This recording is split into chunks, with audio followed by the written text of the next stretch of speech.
Voice for Companion Animals began in 2014 when an idea was planted, a seed, and boy has it grown.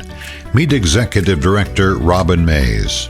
We started with the Animals program, and if some of these weren't able, especially those on the Meals on Wheels program, weren't able to feed their pet, then they were either A, going to feed their pet people food, which isn't good, which means it's taking away from them, or they weren't going to be fed at all and they're going to end up in a shelter. Well, animals don't need to end up in the shelter just because, you may have hit a rough patch. If you know someone who needs help feeding their companion animal, call the number on the screen. There are many in our community who are elderly, infirmed, or otherwise unable to care for their pet. Volunteers are who we are.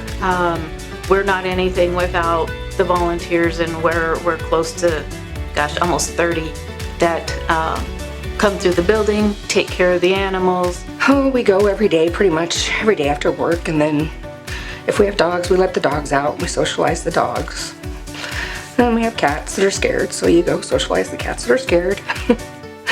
And we do the Animals program. We bag a lot of food for low-income housing, veterans, homeless, anybody who seems to need help. We put Animals together, have another volunteer come pick it up, and then that person makes sure it gets to where the people need it. We are a very reliable organization. All of us have our hearts in it.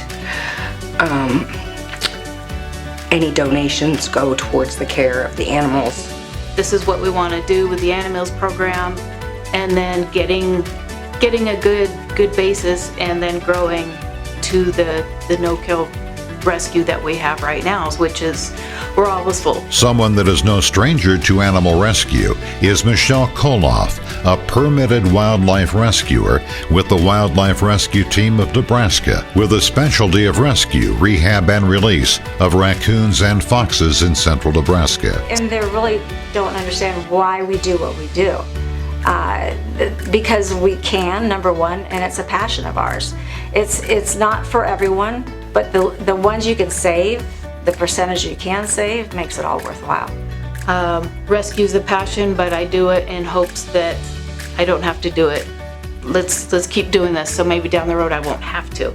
And as you know, any organization is only as good as the person at the top. If you look at any business, how well it's run, it's a person that's managing behind the scenes, that's running the operations, that you really need to evaluate and look at the way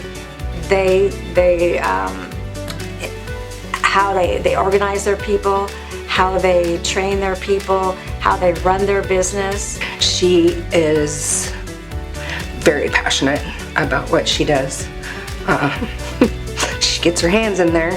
She wouldn't ask us to do anything she wouldn't do herself. And she's always looking ahead, forward. How could she make things better? How could she find better, more sustaining homes for these animals? She's a forward thinker, and if anybody could do it, it's Robin.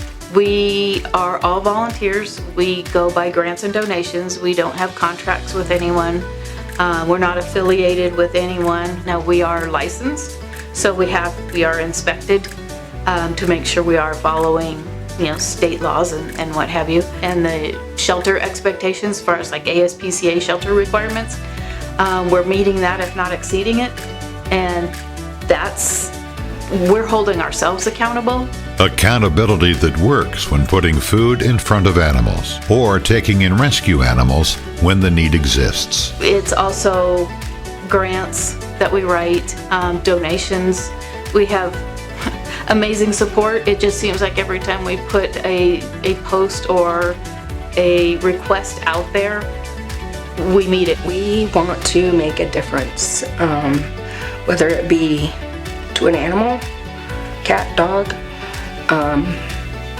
We also want to make a difference in people's lives and let them know there's help out there. Well, there you have it. Now you know that Voice for Companion Animals is an organization you can really get behind. For more information, go online at voiceforcompanionanimals.com.